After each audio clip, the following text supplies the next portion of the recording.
O jiu-jitsu pra mim é, cara, uma paixão assim de você querer descobrir, querer melhorar, querer entender. Ele é infinito. O que eu vou fazer? Eu vou vir com a minha mão aqui, ó, e vou andar. Só quero que você chegue na posição de crucifixo. Os esportes mais novos, eles ainda puxam muito pro entretenimento acima da parte esportiva, que é o caso do MMA. Qual que é a dificuldade de migrar o jiu-jitsu pro MMA? Na minha geração não existia você não treinar tudo em altíssimo nível. Hoje, às vezes você vai num lugar, por exemplo, é só kimono e só bem esportivo, tudo baseado em pegar de manga, lapela. Então acho que você tem que saber o que você quer pra você. Eu lutei em alto rendimento, altíssimo. Minha última luta foi com o Belal Muhammad, que logo depois foi campeão. Foi uma luta que eu ganhei um round, ele ganhou 2. Ou seja, com 43 anos eu ainda tava competitivo com os melhores do mundo. O que todo faixa branca hoje ele precisa saber para ele poder progredir dentro da jornada dele do jiu-jitsu? Eu acho que ele precisa entender que o jiu-jitsu serve não só para ele aprender a lutar, mas para tornar uma pessoa melhor. Mas você tem que ser consciente disso e querer buscar isso. Eu acho que o jiu-jitsu é muito legal por isso, né? Ele é uma ferramenta de evolução pessoal. E quando você evolui, você melhora tudo em volta de você também.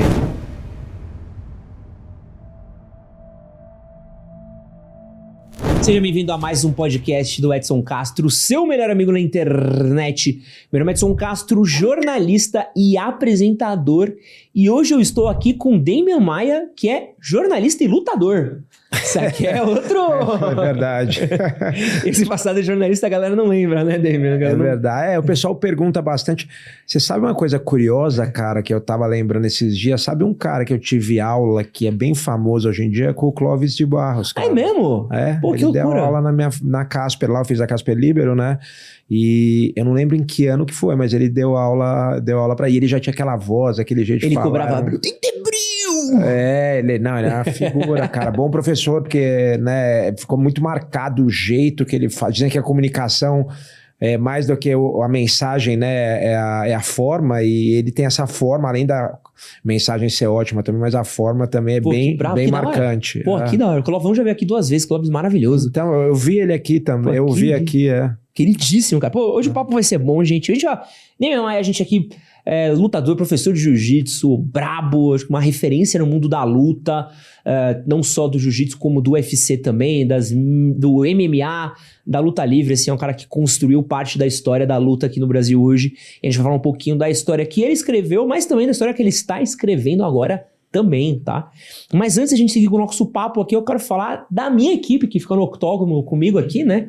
Leozinho, que é meu head coach aqui, monta tudo pra gente. Hoje o Léo segurou o meu aqui, que hoje eu estou desprovido de carisma. Aí o Léo segurou a marimba aqui pra mim. Muito obrigado, Léo.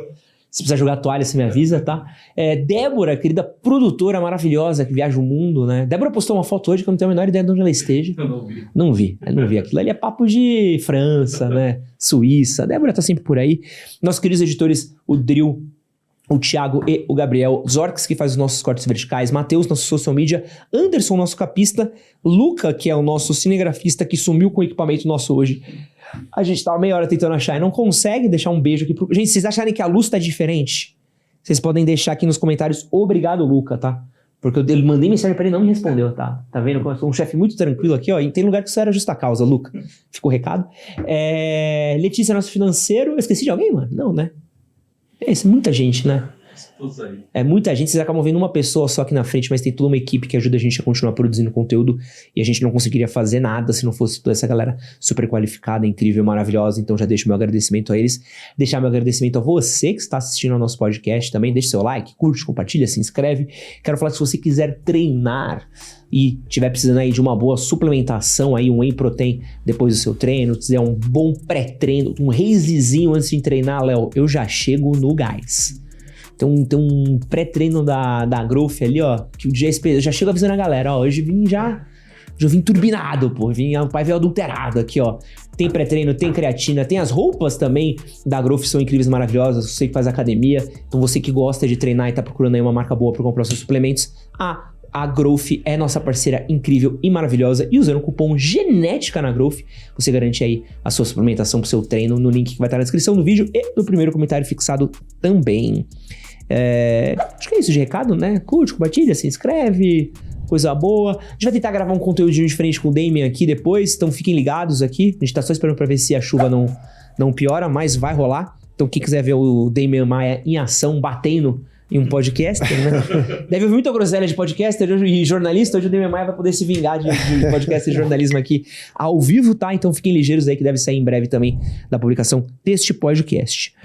Demian, pra gente começar, tu tem uma carreira que é muito grande de lutador, é um cara muito foda aí que já passou por diversas modalidades, um cara que cresceu muito, mas hoje eu quero começar esse papo falando de uma outra coisa, que é a vida do Demian Maia empreendedor, que é o Demian Maia que hoje tem uma academia. Como é que tá sendo pra você essa arte de ter o seu negócio, né? A DMJJB, e como é que tá sendo pra você esse processo de expandir esses negócios? Cara, é muito interessante, porque ao contrário de outros esportes, geralmente você é um atleta e depois você pode fazer um business relacionado a ser um atleta, né? O jiu-jitsu é diferente, você aprende a dar aula desde o começo, desde que você está ali na faixa azul, você já começa a auxiliar algumas aulas se você vai ser profissional e tal. Então, eu sempre dei aula, e eu comecei a dar aula em academia em 2001, quando eu ainda era faixa marrom do Fábio Gurgel, que já até teve aqui. Brabo. Né? E o Fábio foi uma inspiração para mim, porque o Fábio é um cara completo no sentido de ser humano, né? Tipo, não só um atleta excepcional, mas um empreendedor excepcional, um cara que busca evolução pessoal dele também o tempo inteiro, que entende do business, da parte business do negócio, e eu sempre me espelhei muito nele, mesmo depois da gente ter saído da Aliança, ter criado outros times e tal, e eu ter ido pro MMA também, que foi um caminho diferente, o Fábio ficou mais no jiu-jitsu esportivo. Então eu tive envolvido com a academia desde 2001, fazem 25 anos. Em 2005 eu abri minha própria academia, antes eu dava aula numa academia, e a Demian Maia Jiu-Jitsu, que hoje em dia é a escola Demian Maia, aqui no Brasil, ela começa ali entre 2001 e 2005 com uma academia mesmo.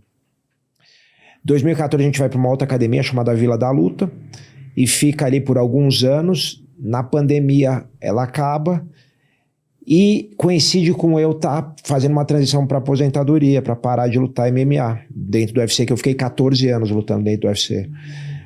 E aí pela primeira vez na vida, a partir de 2021 mais ou menos, eu comecei a botar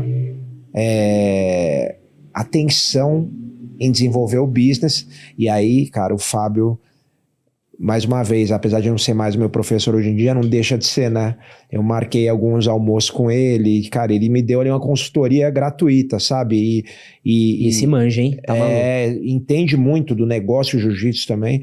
E aí eu fui observando algumas coisas, eu viajo demais, eu dou seminário, cara, quase todo mês eu tô fora do Brasil, então olhando coisas de outros lugares, conversando com o Fábio, conversando com a Kira Grace, que é minha amiga, a gente é da mesma geração, competiu junto também, e é uma menina que é uma super empreendedora também, olhando coisas que deram certo e tentando criar o meu modelo. E tem sido muito legal, porque, cara, a gente partiu ali numa academia que eu não dava atenção zero, no meio da pandemia a gente abriu e agora já estamos batendo, sei lá, 430 alunos, entendeu? Começando a criar afiliação também no Brasil e fora do Brasil, e é muito legal, é outro jogo, né? Mas cara, tudo você transfere, tudo que eu aprendi de resiliência, cara, várias coisas que eu aprendi na luta, você transfere. Agora, pra mim, por mais que eu me preparei pra aposentadoria como atleta, foi muito difícil não o que todo mundo acha, você não tá mais nos holofotes, sabe? Até porque até continue comentando o UFC e tal, ou você não ter mais adrenalina de lutar. Pra mim, isso eu sabia e fiz, cara, 23 anos de alto rendimento. Pra mim, eu vou te falar que até já, puta, nem sinto mais falta daquela adrenalina toda, porque é difícil. Não sente saudade de bater um peso, não? Não, nem, cara, isso é a única coisa que eu não tenho saudades nenhuma, bater peso. Agora, uma coisa, bater peso, pra quem não sabe, é tipo, cara, a gente chega às vezes na semana da luta 8, 9 quilos acima, 10 quilos, e tem que desidratar esses 10 quilos ali, é bem difícil e bem desesperador, tem gente que desmaia e tal. Eu fiz isso muitas vezes, então não tenho saudades nenhuma. Mas uma coisa que foi muito difícil pra mim, Edson, foi entender, organizar meu tempo. Porque o meu tempo, desde 20 anos de idade, era muito simples. Bom, no começo tinha faculdade ali, e eu cheguei a trabalhar com outras coisas, mas assim, quando acabou a faculdade, meu tempo durante 20 anos, mais de 20 anos, né?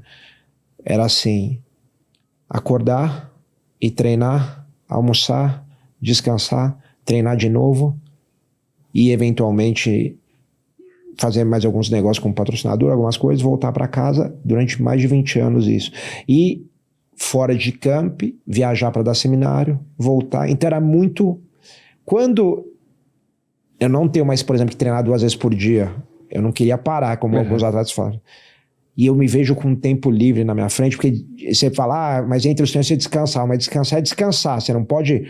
Não é você ficar batendo perna no shopping, não é você ficar no celular, não é cara, ir para um lugar, descansar.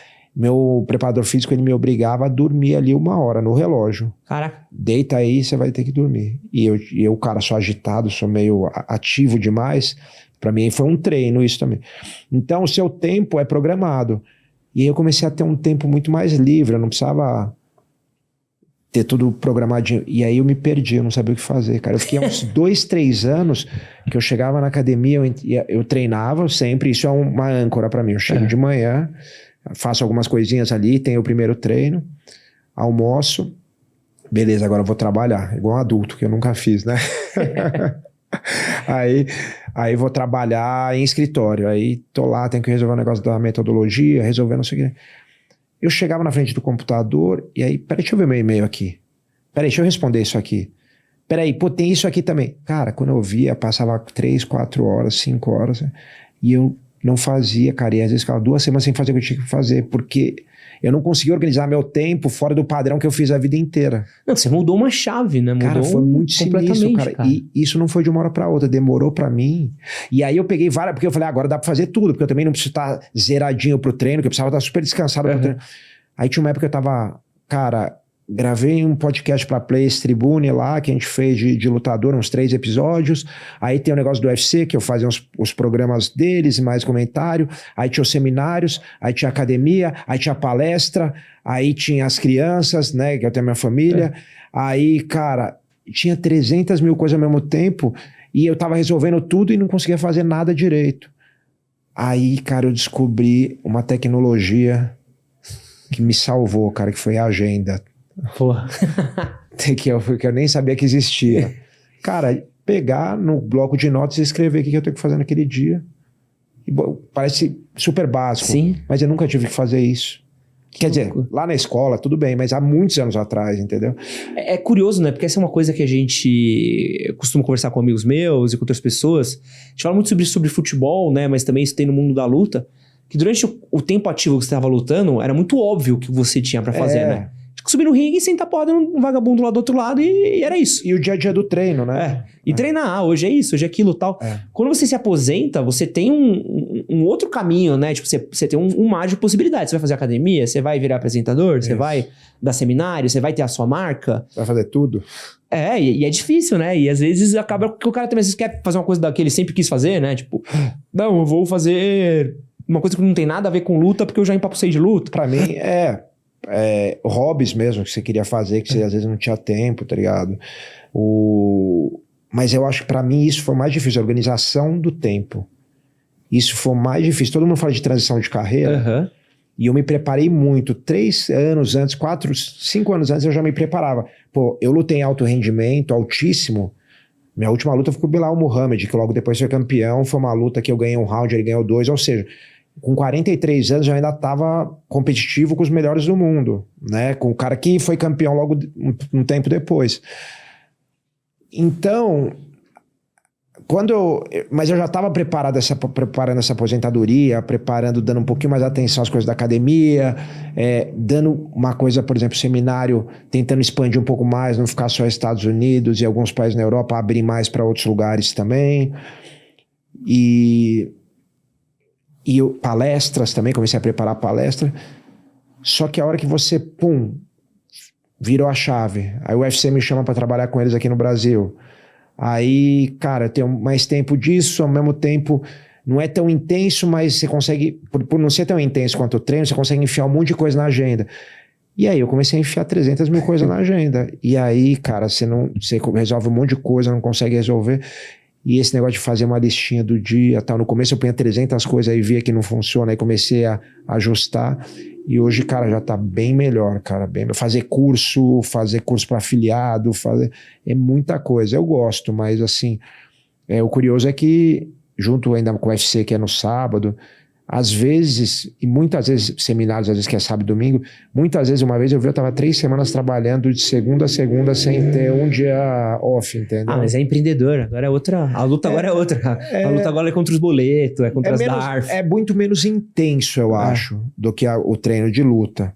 Só que é muito mais volumoso, falando em termos de esporte. O volume é grande, a intensidade é mais baixa. No esporte de luta, né, específico, que é muito anaeróbio, a intensidade é muito alta, mas o volume tem que ser mais baixo, senão você não aguenta, entendeu? E você já conseguiu expandir a academia? Tá com quantas unidades já? Cara, a gente começou um projeto de filiação mais sério agora, pusemos um aluno meu desde 16 anos, o Zac, para tocar junto com o meu sócio lá. A gente tá com mais de 10, 12, sei lá, 13 filiadas. Aí fora do Brasil, que é outro braço, que não tem a ver com esse do Brasil, mas a gente tá querendo até unificar. São mais umas 8, 9 que entrou, saiu gente. Tem Estados Unidos, tem Austrália, tem Europa. Acho que é isso, Estados Unidos, Austrália e Europa. O homem tá trabalhando, viu? Tá trabalhando pouco não, hein? E as viagens, né, cara? Tipo, eu sempre gostei de dar seminário e tenho, graças a Deus, eu tenho muita demanda de seminário. Então, nos últimos 2 anos, cara, se eu te falar que 2024, 2025, exceção de janeiro, todos os meses eu tive pelo menos um dia fora do Brasil. Caraca. Todos os meses, de fevereiro a dezembro. Pô, que loucura. Aí esse ano eu falei, não, esse ano eu vou segurar um pouco. Mas dá pra pedir pro Damian trazer uns negocinhos pra gente, né? Um suíte novo. Depende do negocinho, se não for legal. Umas canetas de mão cara, né? Mas, Damian, você tá de jiu-jitsu, você falou que são 21 anos de alta performance, certo? 23, cara. 23? Considero alta performance quando eu falei, eu vivo disso e foquei dos 20 aos 43. De jiu-jitsu são quantos? De jiu-jitsu, eu tenho mais tempo de luta. Eu comecei jiu-jitsu já um pouco mais tarde na adolescência. Sim. Mas jiu-jitsu vão fazer 30 anos já. 30 anos de jiu-jitsu. Você era para muitas pessoas uma referência do jiu-jitsu no UFC. Talvez a última grande referência do jiu-jitsu do UFC. O que hoje você, como escola, você dando aula, você fazendo seminário, essa arte que a gente sabe que ela é infinita, que tem tantas coisas e tal... o que você treina hoje? Qual que é a sua pira de treino no jiu-jitsu hoje? Como é que é o treino de um cara que luta há 30 anos e foi tão bem sucedido por onde passou? Cara, eu amo treinar. Jiu-jitsu é muito legal. Você treina, você sabe, porque todo dia você descobre um negócio novo. Cara, semana passada eu tava fazendo um negócio, descobri um detalhe novo, falei, puta, que legal. Até comentei com um aluno meu, faixa preta, falei, olha isso, cara, você vê 30 anos de jiu-jitsu e é um negócio desse tamanho. E mudou um monte de coisa já. Então, o jiu-jitsu pra mim, o que aconteceu hoje, não sei se é isso a sua pergunta também, como que é seu treino hoje, né? Meu treino na época que eu lutava era basicamente 2 períodos por dia, e é isso. Hoje em dia, a maioria dos dias eu faço um período só, e eu penso muito em longevidade. Então, por exemplo, eu treinava jiu-jitsu até 1 ano e meio atrás, todo dia forte, e aí fazia um pouco de musculação alguns dias, e ainda mantinha um boxe. Tive um problema no quadril, que já melhorou. E eu treinava forte, tipo 3 vezes por semana, muito forte. Então eu diminui os meus treinos de jiu-jitsu para 4 vezes por semana. Na quarta eu dou uma quebra para fazer a fisioterapia. Aumentei um de musculação, fazia só 2. E às vezes estava meio até, cara, na corrida eu não estava conseguindo fazer nem 2. Às vezes tô fazendo 3, porque eu faço em casa também agora. Então, 4 de jiu-jitsu, 3 de musculação, e tento, quando dá, fazer um de boxe ali com um amigo meu, da época lá que lutava, fazer um boxe, às vezes um boxe com clinch, queda, ou Muay Thai, mas uma trocação mais voltada para o MMA. E tô fazendo uma coisa que eu sempre quis fazer, aquele negócio de fazer coisas novas, né? Um amigo meu, faixa preta, o Leandro, lá do Fábio também, que mora num lugar que tem uma piscina de onda lá, um condomínio, e aí eu tô tentando ir lá também, uma vez na semana, assim, pegar uma onda. Mas na sua prática de Jiu, assim, o que você acha hoje que é o seu... Você ainda tem prazer? Você ainda se diverte treinando assim? Qual que é a sua diversão? Como é que é essa relação com estar em contato com isso ainda diariamente?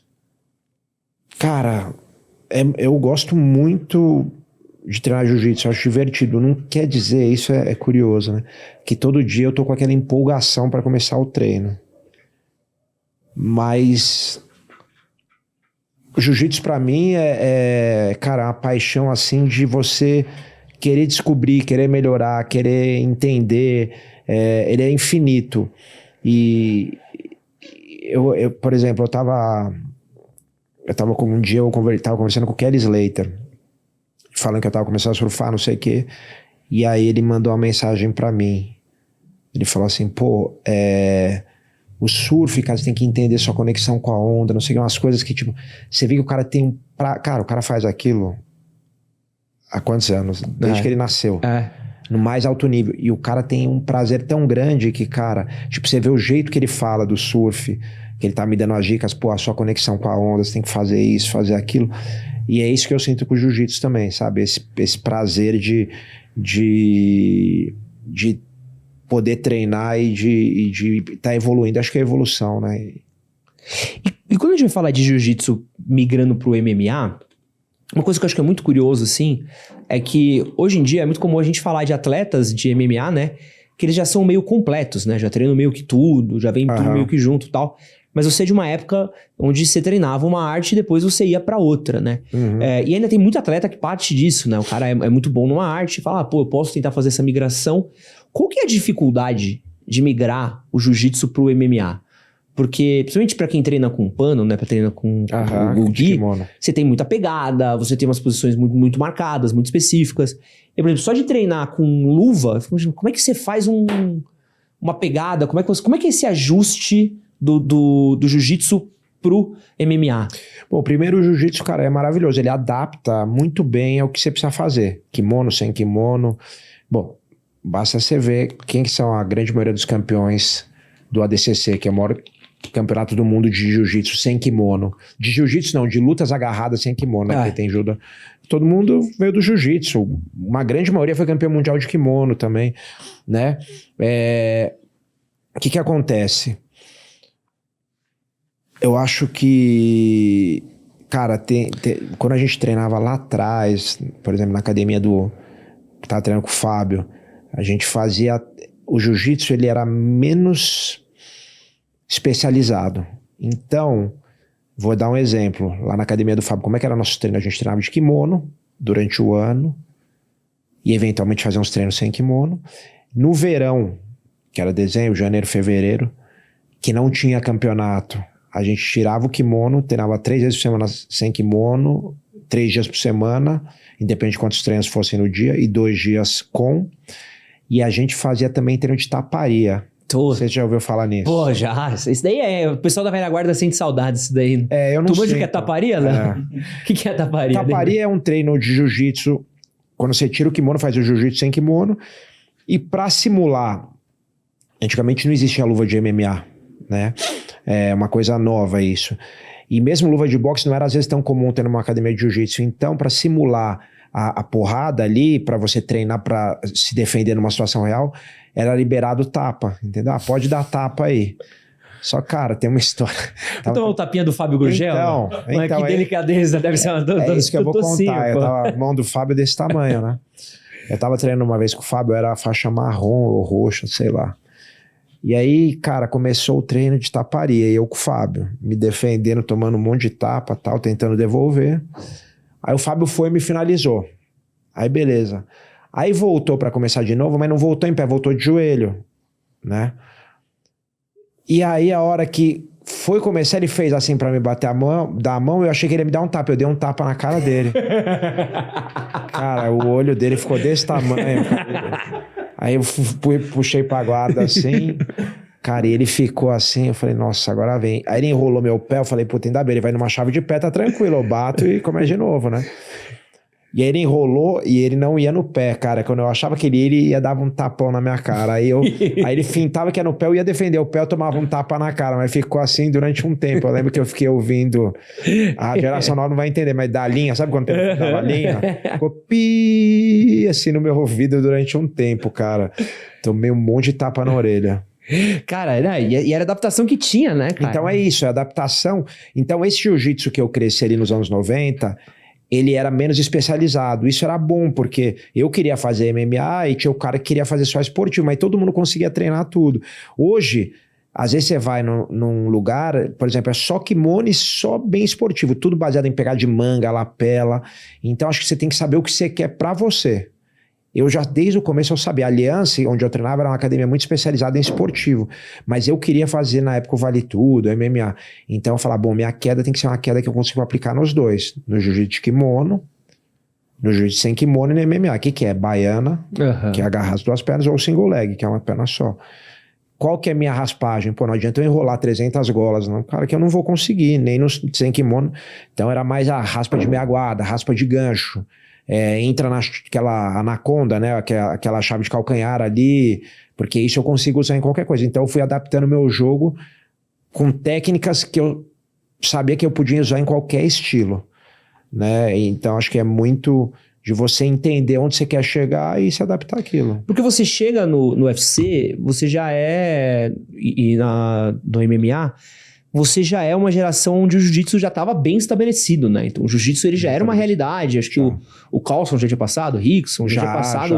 Toda essa galera que era a época da surpresa, né? Tipo, não tinha mais. E outra, na minha geração não existia você não treinar tudo em altíssimo nível. Tipo, eu treino boxe em altíssimo nível há muito tempo, entendeu? Muay Thai, tudo. Então... é assim, eu sou especialista em jiu-jitsu, mas eu sei lutar boxe também. Se botar eu pra boxear com alguém, eu já treinava como profissional de boxe, com um amador de boxe, né? Que eu não vou usar lá porque não é o mais inteligente pra um cara que vive disso. Mas uma coisa que pouca gente vê, a gente falou muito de apegadas, né? Isso é meio que o óbvio. A pegada, a técnica que você vai usar, você não consegue fazer um negócio de lapela no MMA. Mas o que muda demais... é o ritmo, cara. O ritmo é diferente. Tipo, do Gui. Você treina sem kimono? Né? Treino. Você percebe que o que muda não é a técnica, é o ritmo. A técnica é o óbvio, mas o que muda não é... é muito mais acelerado, exatamente. Né? Você não consegue... sem kimono, você tem que dar o giro, ele é mais acelerado. Os tempos de parar são diferentes, as posições têm que ser bem estabilizadas para você conseguir parar. Isso aconteceu comigo. Aí eu volto, por exemplo, a vida inteira treinando, sei lá, 14 anos no UFC e treinando muito mais sem kimono, muito pouco com. Aí eu volto a treinar de kimono também, né? Não só sem. E eu quero dar o mesmo giro. Então o cara me enrola todo com a lapela e eu quero ficar dando o mesmo giro. Não dá. Às vezes eu tenho que parar ali, fazer uma coisa que é impensável no sem kimono, muito menos no MMA, e ficar 40 segundos parado esperando o cara se mexer, porque não adianta, eu não vou desenrolar aquela lapela, vou ter que pegar uma tesoura e cortar ela se eu quiser desenrolar, entendeu?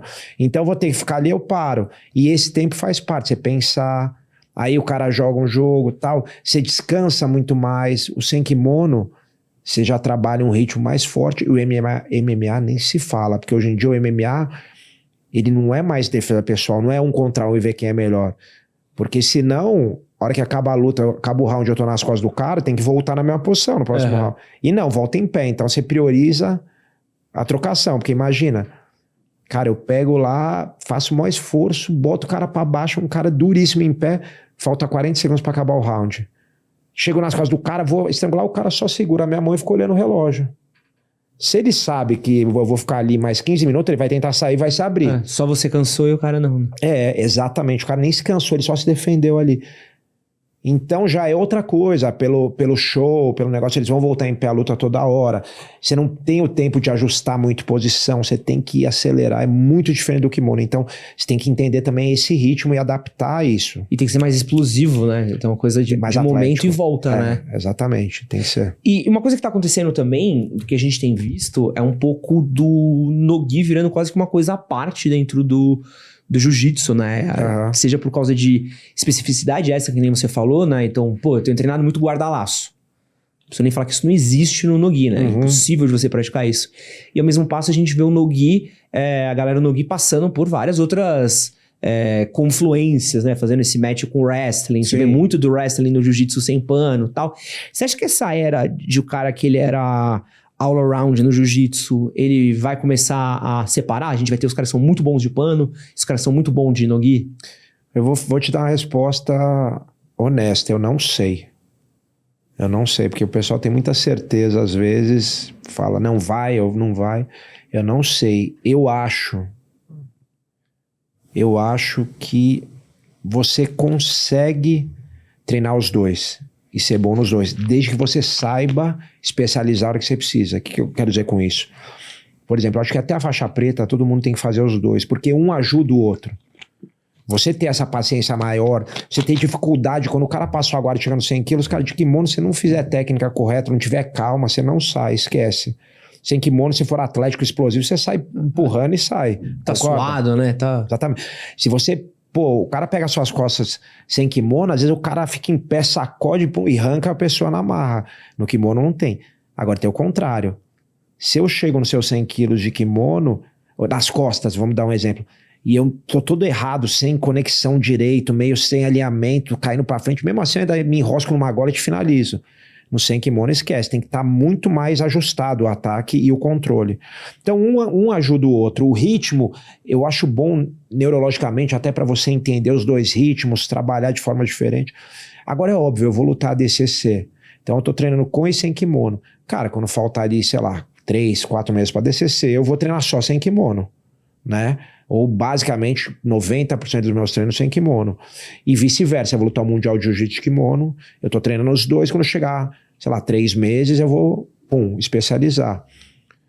Às vezes mais, às vezes menos, então eu acho que um ajuda muito o outro, só que você vai acabar dando atenção ou um ou outro. Eu vou te dar um exemplo, na época do Fábio. O Fábio no Rio, ele treinou judô, o Fábio é faixa marrom, se eu não me engano, de judô. Cara, o Royler treinou judô, o Rickson treinou judô, e não quer dizer, entendeu? Todos esses caras, o Roger treinou judô, o Roger Gracie, não quer dizer que esses caras, tipo, por eles treinarem judô, você concorda que eles não estavam piorando no jiu-jitsu? Só que, obviamente, a hora que ia chegar num campeonato grande, os caras largavam o judô de lado e focavam no jiu-jitsu. Porque uma coisa ajuda a outra, complementa a outra, né? O wrestling é a mesma coisa, você tá treinando jiu-jitsu, pá... Cara, é ótimo treinar wrestling, até na regra do wrestling, porque você vê outras coisas. Eu ia muito para os Estados Unidos treinar wrestling. E aí eu lembro umas vezes, eu treinei lá na Columbia University, lá. Então, né? E lá os caras treinam desde pequenininho. É, muito legal. Não, e a Columbia é uma puta faculdade legal, né, cara? Super Ivy League, aquelas faculdades super antigas. Você olha, sei lá, Obama estudou lá, vários presidentes dos Estados Unidos estudaram lá. Tinha até um amigo comigo que ele falou, ele te filmou assim, mandou pra tia dele, aí falaram que eu nunca fiz uma faculdade, ó, mas agora eu tô aqui na Colômbia. Saindo na mão, né? Os caras. E aí eu lembro que eu treinava wrestling chão, e eu fazia o chão de wrestling com os caras, de mobilizar, de não sei o que. Porque aí eu comecei a ter outra visão, sabe? Entender uns movimentos diferentes, porque não é o objetivo. Então é legal, mas é óbvio que se eu tô chegando perto de um ADCC ou de um MMA, eu não vou treinar naquela regra de wrestling no chão, entendeu? Então acho que é entender como adaptar. Agora, não sei, eu acho benéfico, na minha opinião, pode estar errado, você treinar os dois, cara, e aí especializar não, você focar e você ter sua especificidade quando chegar perto, eu acho benéfico, do que você só focar em um, acho que você perde um pouquinho, sabe? E a gente teve também uns eventos, né, com uma premiação boa, então a gente teve o CGI, né, dando uma milha pro vencedor, o UFC lançou agora o UFC BJJ, com reality show e tudo mais. Isso também acho que acaba trazendo uma outra realidade pro jiu-jitsu, que é a realidade agora da grana, né? Que acho que era uma coisa que o jiu-jiteiro reclamava, é que era difícil, né? O jiu-jiteiro ele tinha que dar aula, ele tinha que ser professor, tudo mais. Ele tinha esse problema de conseguir progredir na carreira do mesmo jeito que um atleta de MMA, às vezes, que assinava com uma grande marca, conseguia ter, né? Mas vocês são muito poucos também, né? Sim, então, mas não tem, né, cara? Porque você fala qual que é... Não tem comparação, tipo assim, você pega o cara, sei lá, um cara tipo um Mika Galvão, que é o cara, quanto esses caras vão fazer numa luta? Vai estourando $50 mil? Entendeu? Cara, beleza, é um bom dinheiro, é um ótimo dinheiro, mas pra quem mora no Brasil. Mas assim, não se compara. Você não vai conseguir fazer a sua aposentadoria ali. Você vai ter que ter um business separado. É diferente de um cara de MMA, que o cara tem um monte de gente ganhando 200, 300 mil dólares, 400, 500 mil dólares por luta, fazendo luta, sei lá, 3 lutas por ano, e bônus e não sei o quê, e patrocínios muito maiores também. Aí sim você consegue fazer aquele negócio do pé de meia e tal. Agora o jiu-jitsu é muito legal você ter esses eventos e, cara, tá subindo os valores. Eu acho que você consegue, algumas pessoas conseguem viver de jiu-jitsu, mas conseguem viver agora. A hora que parar, não sei se vão, entendeu? Até pela projeção também, né? Se você não preparar alguma coisa paralela ali, é diferente do MMA, que às vezes o cara pode parar de lutar e não tem nem que... Se ele não quiser, né, obviamente. Dentro do MMA, qual que era a... Que também, desculpe, é a minoria da minoria no MMA, né? É que o MMA, ele é meio que é o topo da pirâmide, né? A gente tá falando num... A minoria da minoria. E principalmente se a gente for falar de UFC, que talvez seja a maior marca do MMA hoje, a gente tá falando de um traço, né? Sim. Em qualquer proporção de atletas... O cara tem que ficar, a gente falava isso, e o cara tem que ficar no top 10 durante muito tempo pra fazer dinheiro. Dinheiro, assim, de falar, puta, eu posso... parar de lutar e agora eu vou escolher o que eu quero fazer, e com meus investimentos ali eu consigo até me sobreviver se eu não... E tem que saber usar bem o dinheiro também, né? Saber usar, saber investir, saber, né, não se emocionar e sair gastando, que é super comum, né? Mas a gente ganha uma luta em Vegas, pô. Difícil falar pro cara, um maluco com testosterona no talo, ganhar prêmio bom em Vegas, tenta não se emocionar, pô. Mas isso não acaba com o dinheiro de ninguém, cara. Uma vez eu vi... Cara, um cara falar como é que um bilionário vai à falência, né? Geralmente é com maus negócios, e no caso de milionário, maus negócios. No caso de bilionário é alavancagem, o cara se alavanca, o cara tem, sei lá, 300 milhões de dólares e pega emprestado 4 bilhões, entendeu? E aí quebra e já era. E no caso dos milionários, vamos dizer assim, cara, é o jogador de futebol, que sempre chega um amigo, pô, vamos abrir uma franquia de açaí ali legal, que a gente vai fazer um dinheiro. Aí o outro vem, cara, vamos abrir 3 lojas de carro. Aí quando vê, o cara gastou, não é... Uma noitada que quebra. Não é uma noitada, às vezes não é nem um carrão, depende do tanto de dinheiro que o cara tem, nem o cordão de ouro, o relógio. Isso também vai ajudar a quebrar, mas o que quebra mesmo quando o cara ganha um nível maior de dinheiro, acho que é muito essas escolhas erradas, assim, sabe? De bons negócios que aparecem. E dentro do UFC, todo mundo que luta ali é contratado, certo? Vocês são quase como se fosse um elenco de novela, certo? Independent contractor é o termo, são contratados independentes. A gente não tem um vínculo empregatício, mas de certa forma tem. É difícil de explicar isso juridicamente. Mas vocês assinam, sei lá, vou fazer 5 lutas pelo UFC, vou fazer 10 lutas, tal... A minha pergunta é assim, como é que é a organização dessas lutas, né? Porque assim, quando a gente tá falando de uma arte marcial comum, é muito mais, esse cara vai passar pelas oitavas, pelas quartas, pela semi, final, tudo mais. Como é que é isso dentro do UFC? É carisma, é porrada, é resultado, é relação lá dentro? Cara, tudo isso. Mas o principal é o resultado esportivo. Mas tudo isso conta. O que acontece? O MMA, né, o UFC é uma coisa, né, o UFC é a liga, né, vamos dizer, pra galera que deve ter gente que não, né, NBA não é o esporte, NBA é a liga, basquetebol é o esporte, né, NFL é a liga e o futebol americano é o esporte.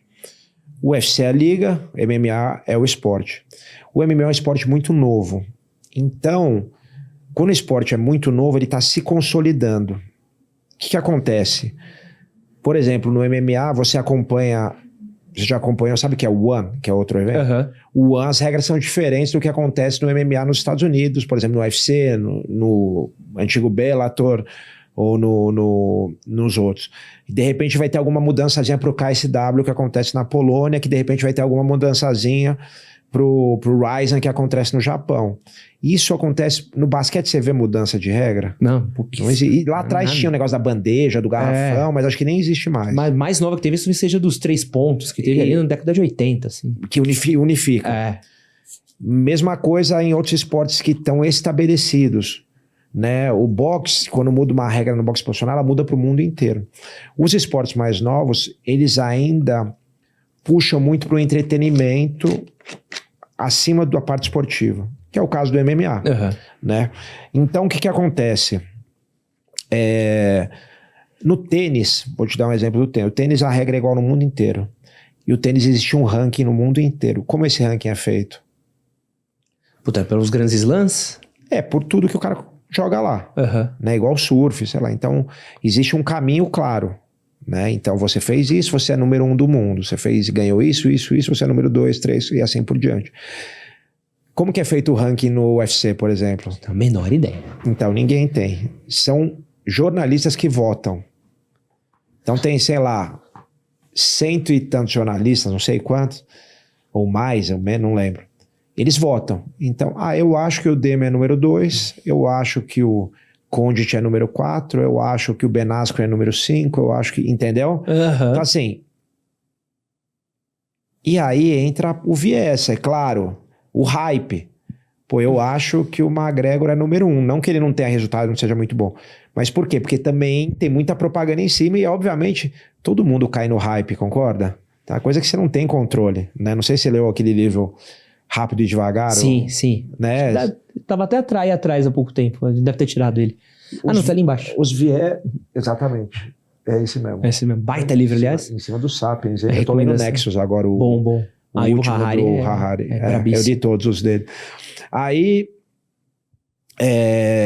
então, voltando, a gente não tem um ranking claro. Então, é óbvio que, geralmente, os melhores vão estar ali embolados, mas não é tipo assim, puta, eu preciso ganhar 2 lutas por finalização para ganhar uma posição. É tipo assim, eu ganho uma luta e dependo do que o cara vai achar, entendeu? As pessoas. Então, isso dá mais maleabilidade, por exemplo, pro evento também escolher. Puta, esse cara tem mais hype, pra mim é mais interessante, ele vai vender mais, né? Porque tem esse ponto, porque é um produto também, né? E tem uma coisa que as pessoas não pensam também. Cara, às vezes tem uma preferência pessoal. Às vezes alguém da organização gosta de você porque gosta, entendeu? Que não é porque você vende mais. É porque, cara, existe isso em qualquer empresa, concorda? Sim. Tipo, às vezes uma pessoa tá num cargo e, cara, porque é a maior empresa do mundo, você acha que ela não tem nada e ela tá lá porque o presidente, entendeu? Poderia ter outra melhor. É óbvio que tudo isso tem que ter resultado esportivo, não adianta não ter resultado que você não pode ter o maior paixão que a pessoa tem por você, que você não vai... Então, acho que é uma questão de tempo e amadurecimento do esporte mesmo, que é natural. Então, por isso que hoje em dia o pessoal fala, mas o que conta é o que vende, é o hype, é o carisma. Isso vende muito junto com o resultado.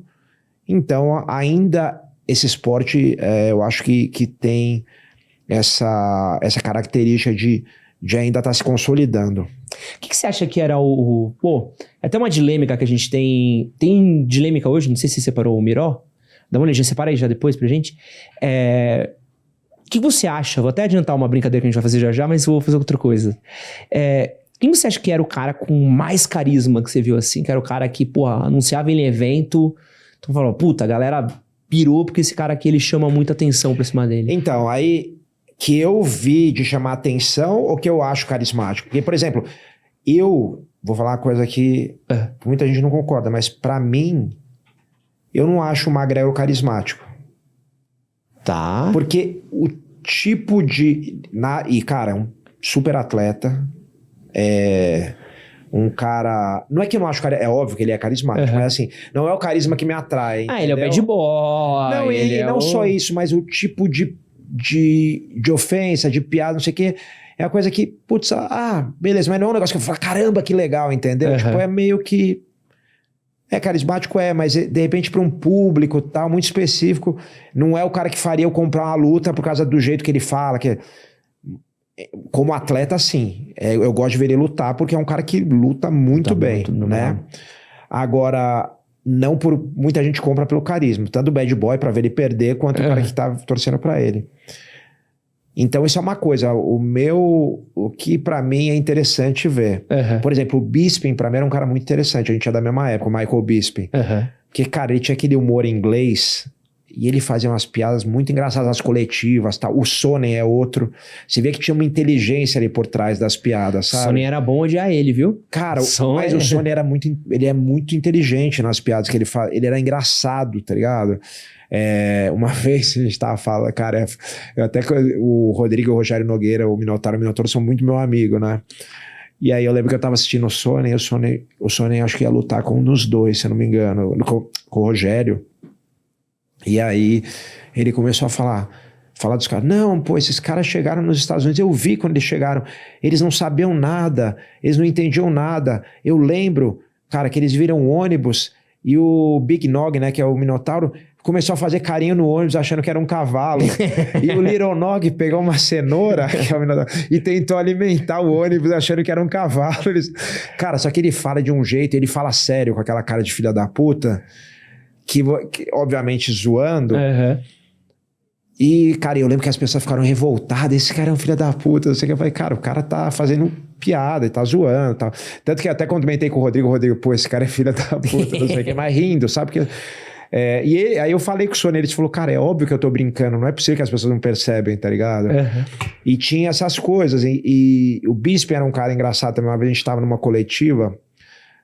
Eu nem ia lutar, nem ele, era pra outra coisa. Não, acho que ele ia lutar lá em Manchester. E aí a gente tava lá e aí perguntaram pra ele sobre como ele começou tal. E aí ele começou a contar uma história que, cara, de quanto ele amava a luta, mas que quando ele começou a lutar, ele fazia kickbox e os caras falaram pra ele lutar MMA. E aí ele falou, porra, eu conversei com uma pessoa, falei, acho que eu vou fazer isso. Me parece interessante. Aí a pessoa falou, mas você tem que... Isso só... Aí ele ouviu um discurso, cara, isso é um esporte muito duro, você tem que amar muito.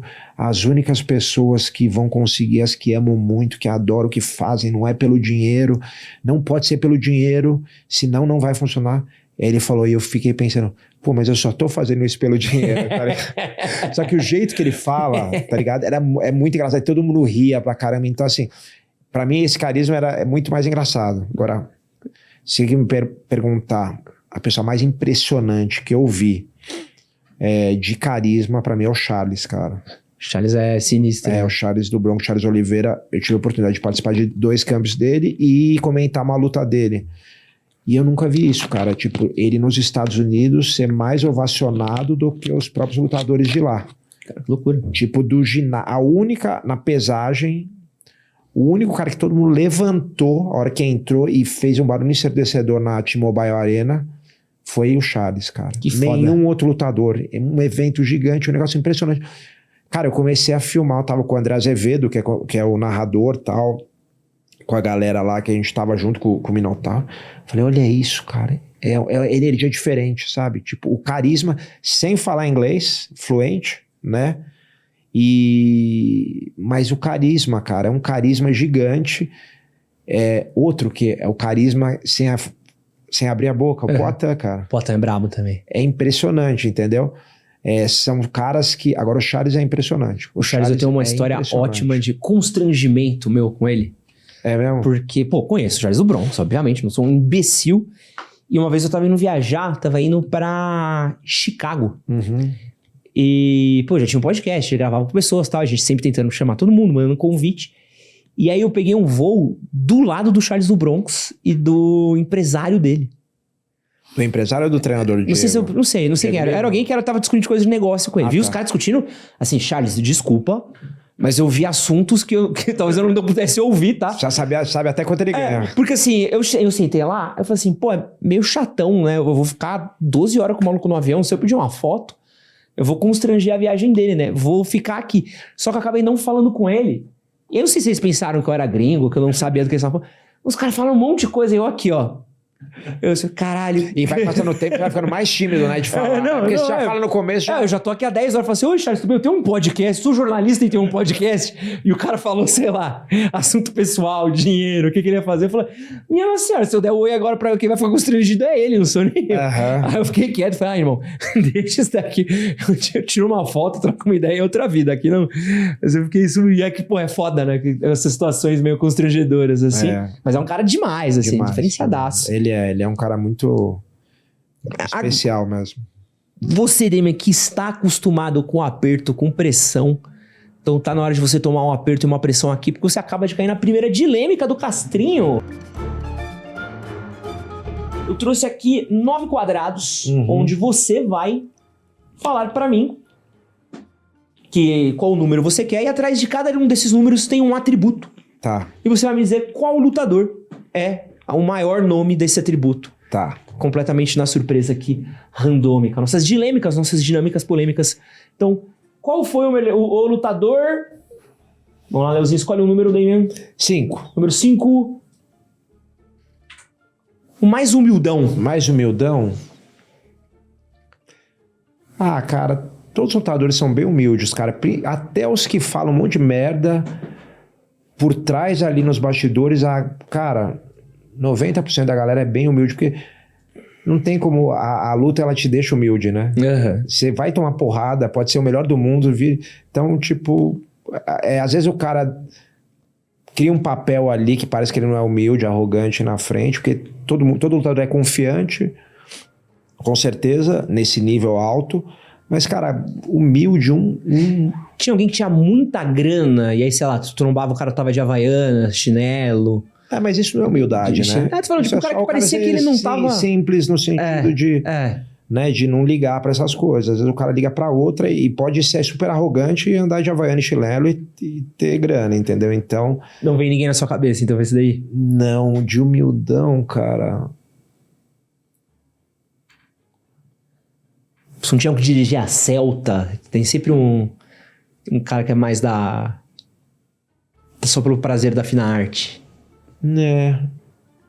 Não, tem vários, cara. Tem vários mesmo. Tem vários. Então, boa.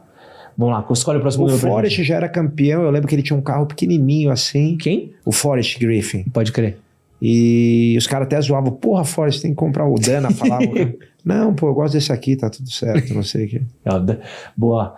Vamos lá, escolhe outro número pra gente, Neymer. 1. O mais resenha. O mais resenha? O cara que era o mais engraçado, que fazia a galera rir, que puxava ali no futebol seria o que puxa o pagode ali. Cara, esse tem muitos também. Deixa eu pensar agora aqui rapidamente. Cara, um cara que é engraçado, que é um cara que você dá risada quando viaja com ele, é o Verdun, cara. O Verdun? É. Caraca, jamais diria. É.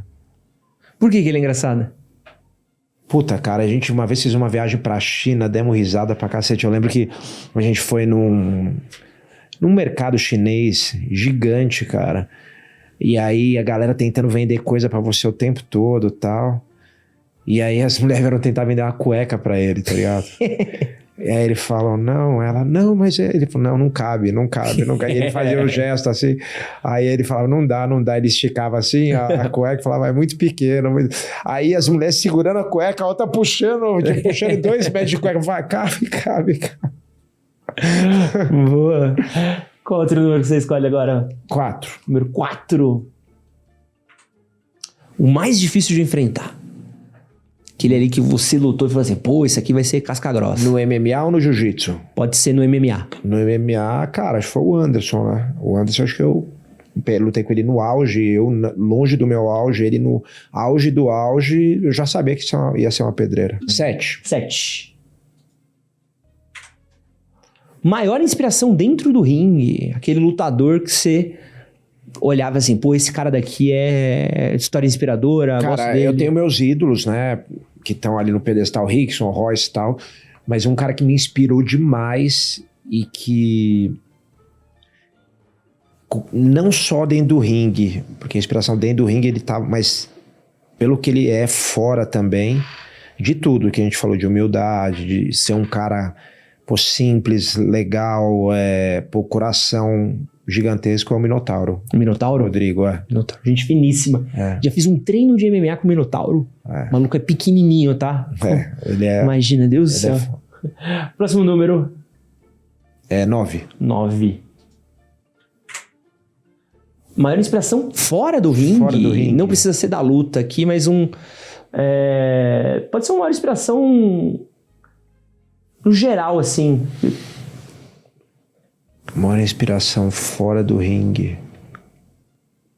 Você acabou falando do Minotauro dentro e fora também? Mas, cara, eu acho que vai pra... Você até teve aqui, vou falar, um cara que me inspirou demais nas atitudes que eu fui tendo nessa transição de carreira, e também na época do jiu-jitsu eu me espelhava nele, e me espelhei quando eu parei de lutar em várias coisas que ele faz, apesar de a gente ter personalidades muito diferentes, é o Fábio Gurgel. Boa, brabo, brabíssimo. 2, 3, 6 ou 8? 3. O mais técnico. Mas será que eu já lutei ou qualquer um? O que você lutou? Pode ser que você lutou, acho que lutou é mais legal, né? Que a gente já... Vou falar um que a galera talvez não espere, mas que tecnicamente me impressionou muito na parte das quedas. Cara, foi um negócio assim... Eu nunca tinha sentido... Eu até ganhei essa luta, mas eu nunca tinha sentido uma coisa tão refinada tecnicamente em termos de queda, que foi o Ben Askren, que foi um atleta dos Estados Unidos, um dos melhores wrestlers de todos os tempos, foi para as Olimpíadas também, ganhou, foi National Champion American várias vezes. Esse cara é impressionante, a hora que ele encostava ali na sua perna, as mudanças de direção, o encadeamento de 3, 4 posições, com um cara do meu nível, que sabia o que estava fazendo, e o jeito que ele fazia parecer fácil ali, quando ele me derrubava, depois eu consegui no chão finalizar, mas foi uma técnica diferente, assim, que eu senti. Boa. 2, 6 ou 8? 2. Pouca mídia, muita luta. Quem é aquele cara que lutava muito, mas não ganhava o holofote, não ganhou o holofote devido, assim? Cara, tem vários, cara. Vários. Pouca mídia, muita luta. Cara, tinha um cara, ele até foi conhecido, mas ele era muito bom, chamava Gerhard Mousasi. Esse cara, ele é da Europa, não sei se esqueci agora o país exatamente. Esse cara era muito bom, nunca teve tanta repercussão de mídia, pelo menos não quando ele tava no UFC, mas esse cara era impressionante. Boa. Próximo, Damian. 6. Aqui, ó. O que arranjava mais treta? E aqui pode ser do UFC ou pode ser fora do UFC também. Qual que era o lutador, assim, que você conhece, que sempre arranjava uma confusãozinha ali pra onde passava? Nos anos 90 tinha uma rapaziada, viu? Nos anos 90, 2000... Cara, puta, como eu odiava isso, cara. Você sai tranquilo ali, relaxado, eu conhecia gente que... Pô, Rio de Janeiro, então, não tinha... Mas São Paulo também, cara, era muito complicado, cara. Treta, assim, na rua ou com outros lutadores? Não, pode ser na rua mesmo. Não dá pra falar, né, cara? Isso é difícil de falar, né?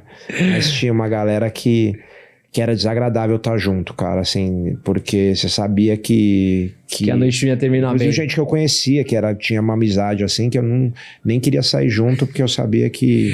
Tinha que escolher o rolê pra sair dele. Desagradável, cara, tá ligado? Você vai num lugar pra curtir e fica aquele clima horrível, né?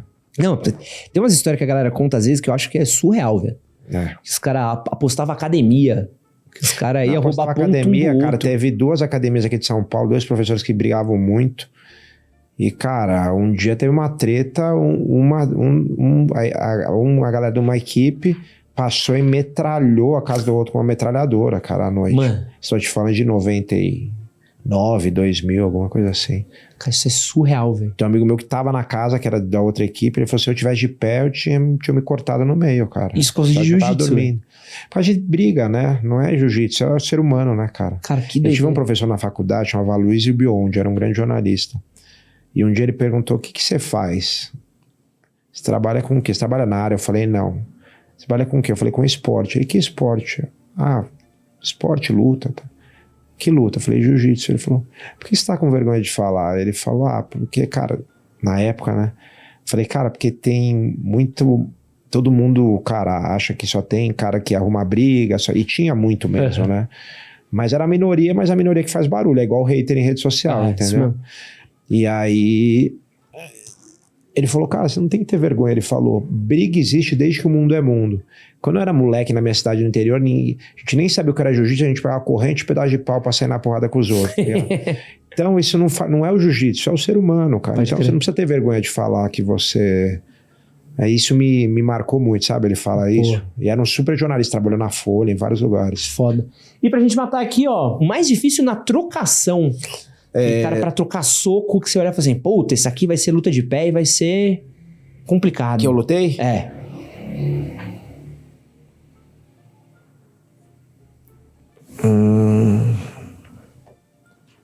Eu já falei do Anderson. Já. Eu vou falar de um cara que muito técnico também, que eu lutei,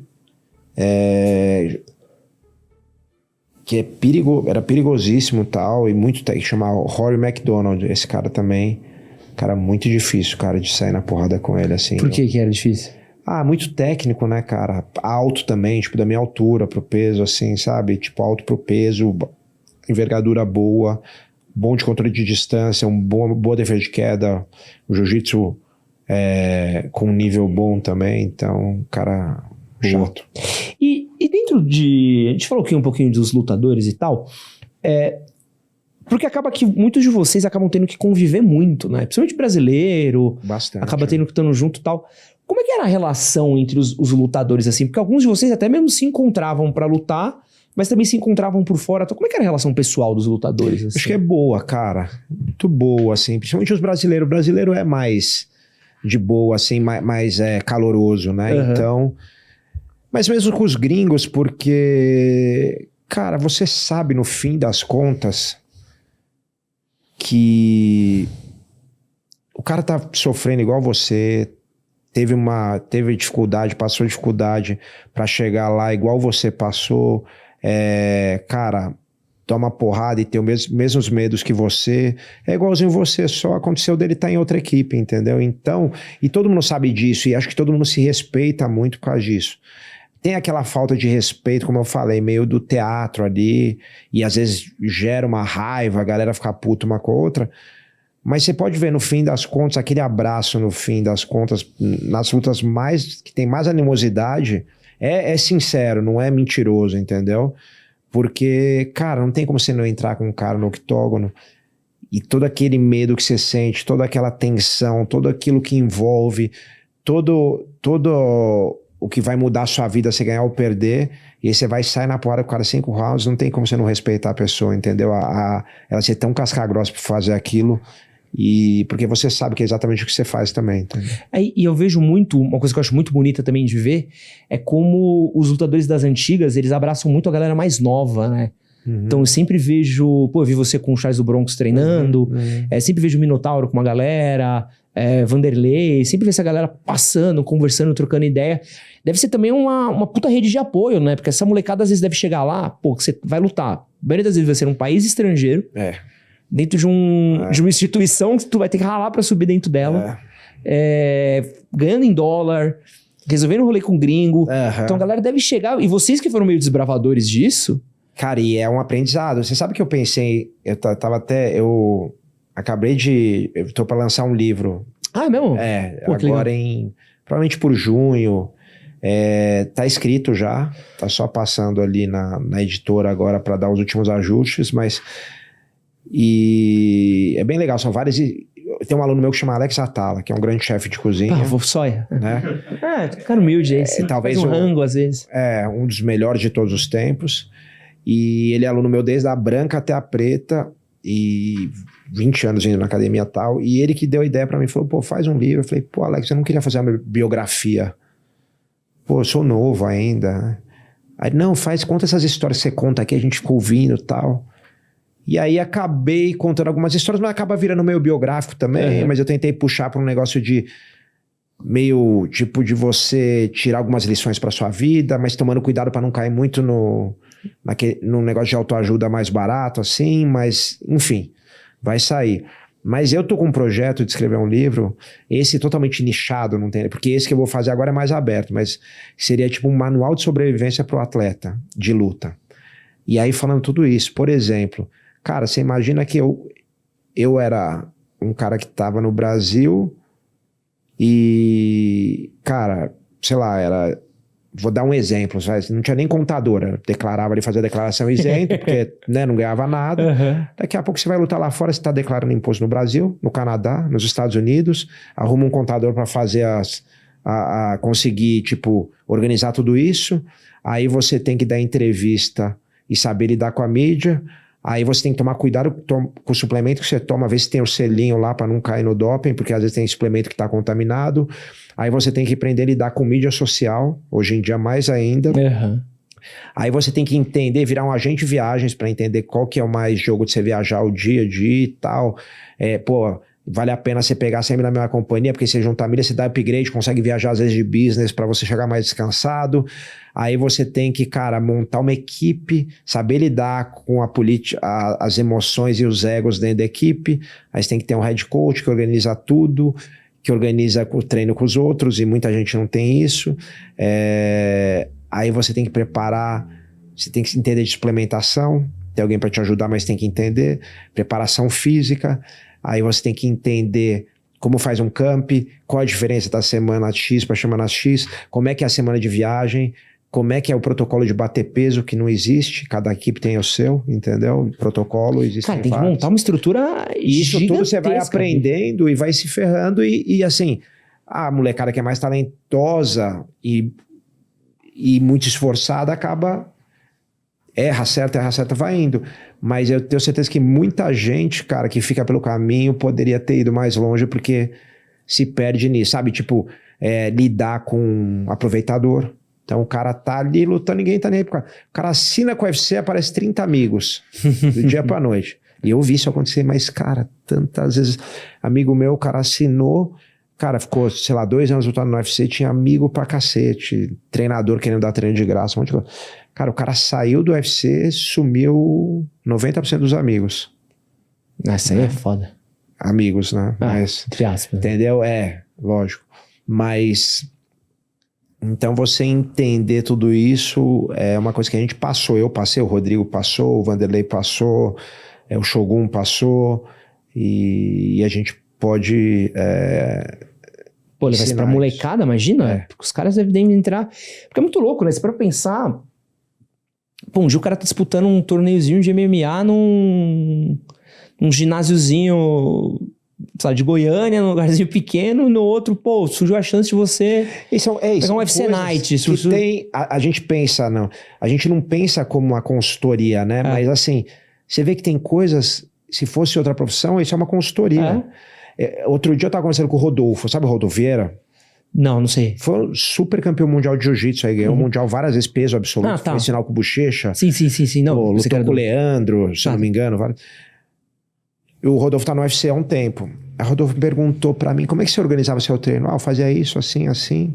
Pô, meu head coach, o Edu Alonso, mandava sempre a planilha da semana, a gente organizava o camping, vamos dizer que eram 9 semanas, tinha 3 de base...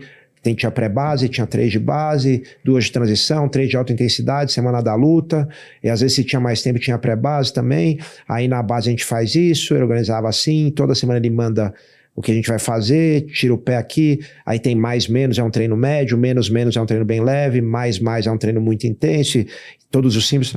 Falou, pô, que legal, cara, me manda isso aí. Eu falei, mando. Aí mandei um exemplo de um camp que eu fiz, entendeu? Mas são coisas que, assim, demorou pra gente descobrir esse tipo de coisa, sabe? Antigamente era tipo, cada treinador dá um treino e vai aí, entendeu? Não, então eu acho que tem uma coisa que é muito louca, porque assim, porra, se a gente pensar na época que nem era o UFC ainda, né? Que você tinha a luta livre, né? Você tinha a Pride, você tinha divisão de categoria, tudo mais. Muita coisa evoluiu enquanto vocês estavam fazendo, né? Exatamente, a gente evoluiu junto. Muita coisa vocês, se for pra pensar mesmo, muita coisa do que a gente entende do MMA de alta performance hoje, vocês estavam inventando lá no dia a dia, pô. Cara, basta dizer, o UFC já era grande quando eu entrei em 2007, eu fiquei 14 anos mais, não se compara ao que é hoje. Eu conhecia todo mundo lá dentro, eu conhecia. Loucura. O escritório é legal, porque o escritório era pequenininho, não existia, nem pensava em PI, essas coisas que o Performance Institute, né, que é gigantesco lá em Las Vegas. Cara, o escritório era na Sara Avenue em Las Vegas e tinha embaixo uma academiazinha que era, cara, acho que o dobro dessa sala aqui, pequenininha.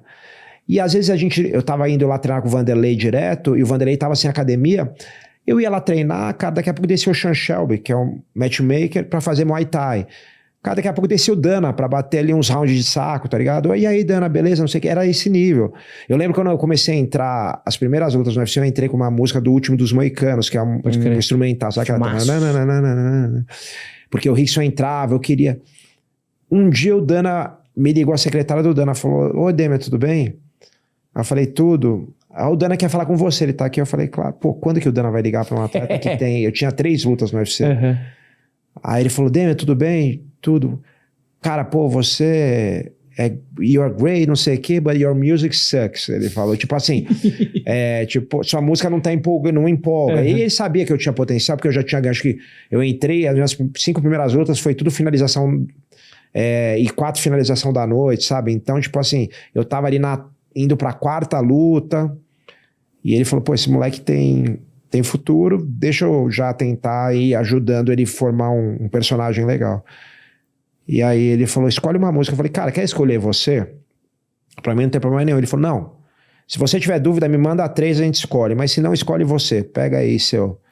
Ouve e tal. Aí eu escolhi a do Linkin Park com o Jay-Z, lá o Numb, né? Que é o... Foda! Que é a música que eu entrei a maior parte Foda, você entrava com essa? Eu entrei, cara, com ela velho. Quase a carreira inteira. Teve uma fase breve que eu queria entrar com música brasileira, que até na luta com o Anderson e um pouco antes, que eu entrei com a do Lobão, que é Vida Bandida, mas entrei pouco, sei lá, 3 vezes, 4 vezes. Você tava com a música do Rock Lee do Gaara, pô. Essa daí então, e eu entrava com essa do Linkin Park. E depois que eu parei de lutar, eu reparei uma coisa muito engraçada, que eu tava tão concentrado que eu não reparava.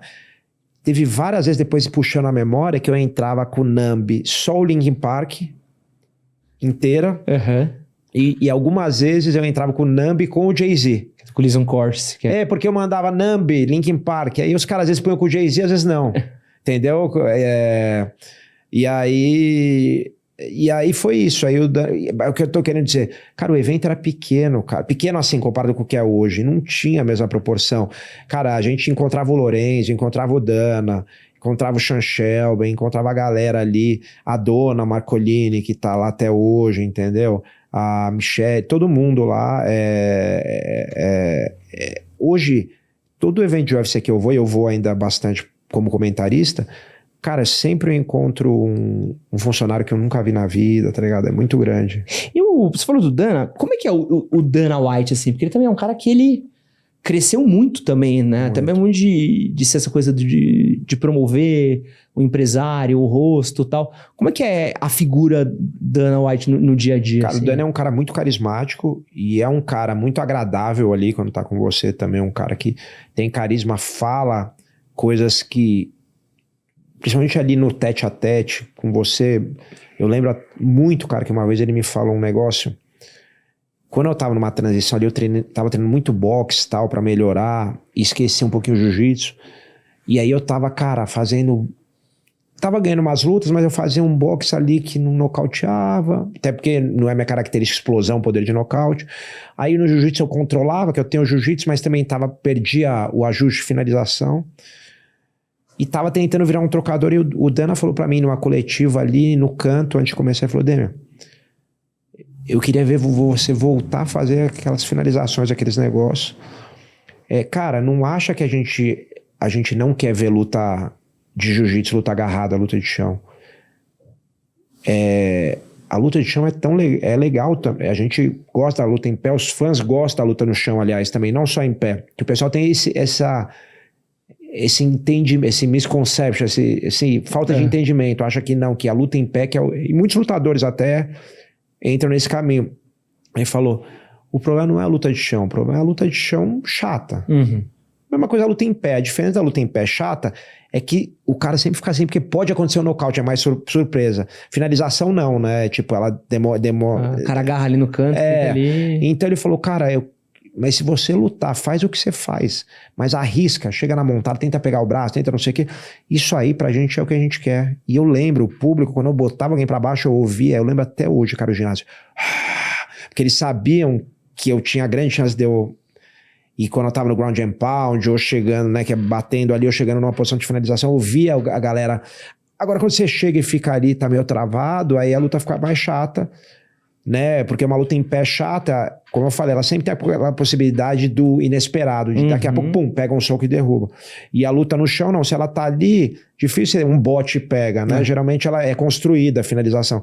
E fora que a finalização, às vezes a pessoa tá quase chegando, para quem entende é legal, sabe? Uma posição de raspagem, de passagem, mas para quem não entende tão bem, que é muita gente não entende tão bem, é meio, tá, tem dois caras se embolando aí, mas não entende muito bem onde eles querem chegar. É tipo ver luta de jiu-jitsu, né? Pra quem não, quem não entende, é a coisa mais chata do mundo. É, onde a pessoa quer chegar, né? Não entende aquela mão ali que o cara tirou, mudou tudo, todo o jogo. O quadril que ele quebrou de um jeito ali, mudou tudo.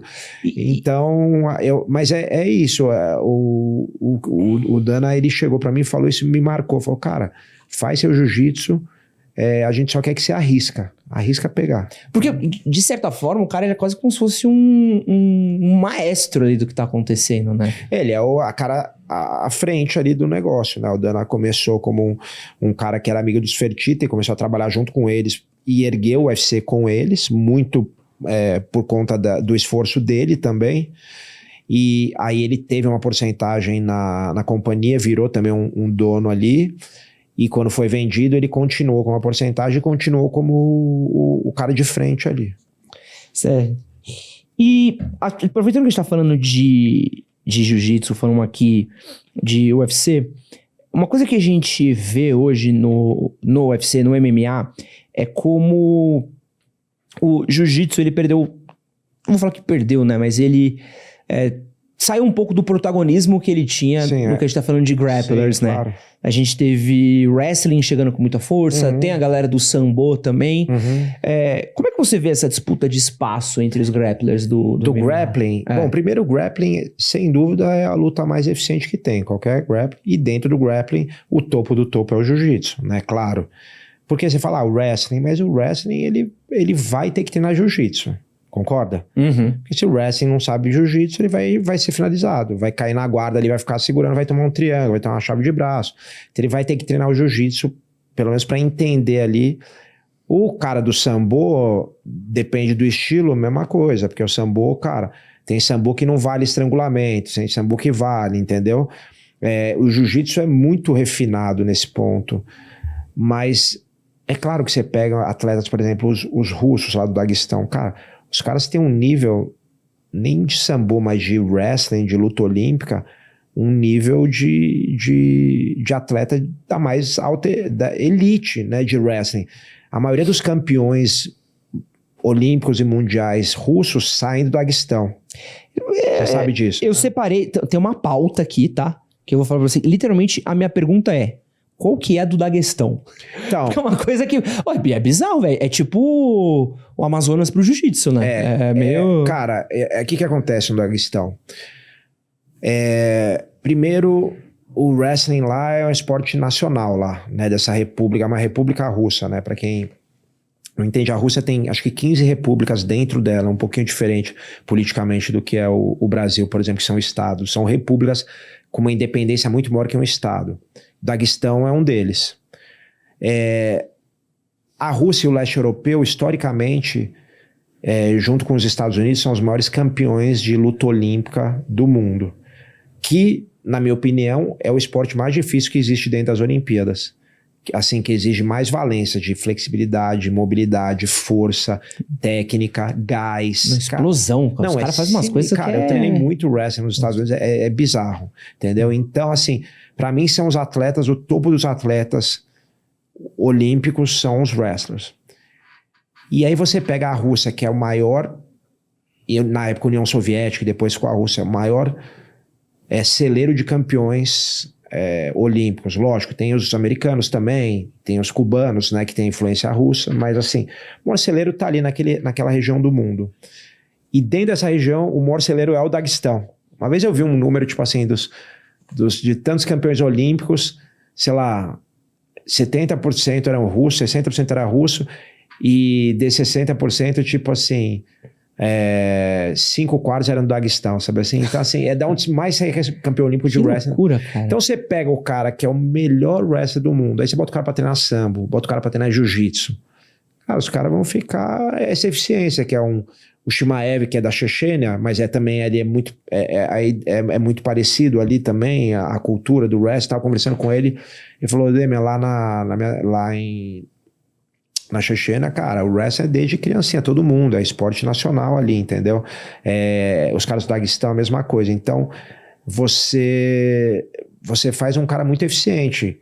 Vide o Khamzat Chimaev, o próprio Khabib Nurmagomedov, né? O Islam Makhachev. E o treino dos caras é mais pesado, você acha? É mais implacável do que aqui? Ou você acha que é no mesmo... Eu acho que o treino olímpico de wrestling é um negócio que dá uma base meio surreal de treinamento para os caras. E o que acontece é que, assim, tem uma seleção natural também, né? Porque é tão alto o nível desse altíssimo rendimento olímpico que acaba a galera que não aguenta aquele tipo de treino, que se lesiona, já vai ficando pelo caminho. A galera que não tem tanta valência física fica pelo caminho. Então, vou ficar... a nata da nata da nata, que é o atleta olímpico, e aí você ensina para esses caras de jiu-jitsu, por exemplo, sambo, entendeu? O cara já... Porque esses caras treinam sambo, treinam jiu-jitsu, entendeu?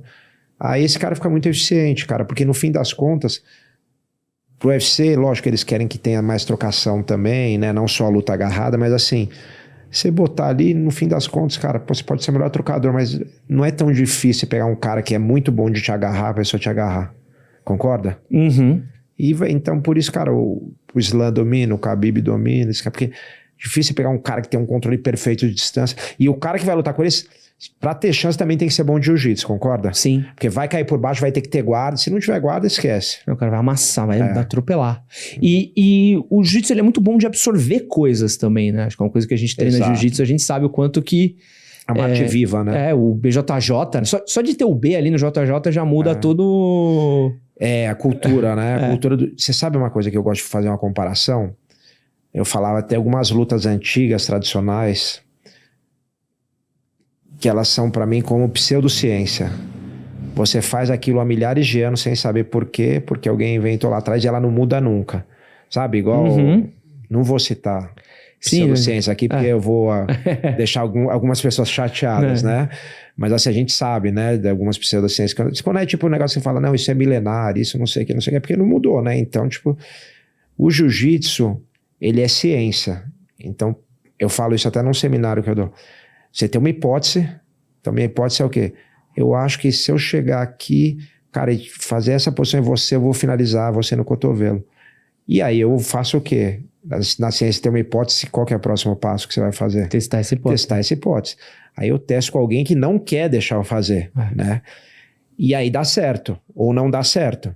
Não dá certo, ou eu adapto, ajusto, ou descarto essa hipótese e testo outra.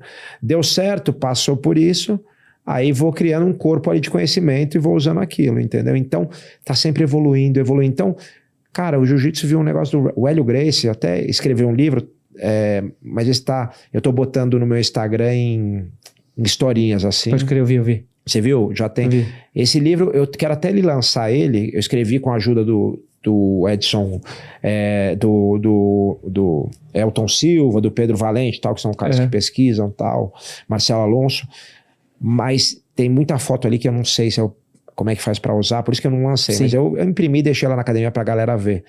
E cara, você vê o Hélio Gracie, cara, o cara treinou capoeira. A família Gracie, na época, que são os principais responsáveis por desenvolver o jiu-jitsu brasileiro. Cara, o Jorge treinou luta livre, que eles falavam de catch as catch can, tipo um pré-wrestling ali olímpico. Cara, treinaram boxe e foram implantando tudo ali. Então tem o pisão, a levantada técnica que veio da capoeira. Pô, tem uma foto do Hélio, acho que é de um chute, você já viu essa foto? Sim. Que é clássica ali. Assim. A primeira luta do Hélio, sabe como ele ganhou? Nocauteou com chute, o cara. Vários chutes na costela e nocauteou. Acho que era o Dudu, se eu não me engano, chamava Dudu, que era um cara da luta livre também, que fazia também capoeira. Então, o jiu-jitsu, ele foi criando essa amálgama. Pô, eu vou treinar wrestling, eu pego um negócio que funciona e jogo ali. Porque no fim é tudo muito parecido, né? Não, e acho que de não ter essa base milenar, né? É difícil até às vezes chamar de arte marcial, né? Porque não tem essa coisa meio escrita, você não tem... Mas porque arte kata, né? Você não tem... mas... ela não é uma arte marcial tradicional oriental, mas é uma arte marcial, entendeu? E aí acho que isso permite, né? Por exemplo, eu tava treinando no Gui e meu professor tava dando wrestling pra gente. Sim. E aí, tipo assim, pô, essa é uma coisa que, tradicionalmente, Sim. você não teria...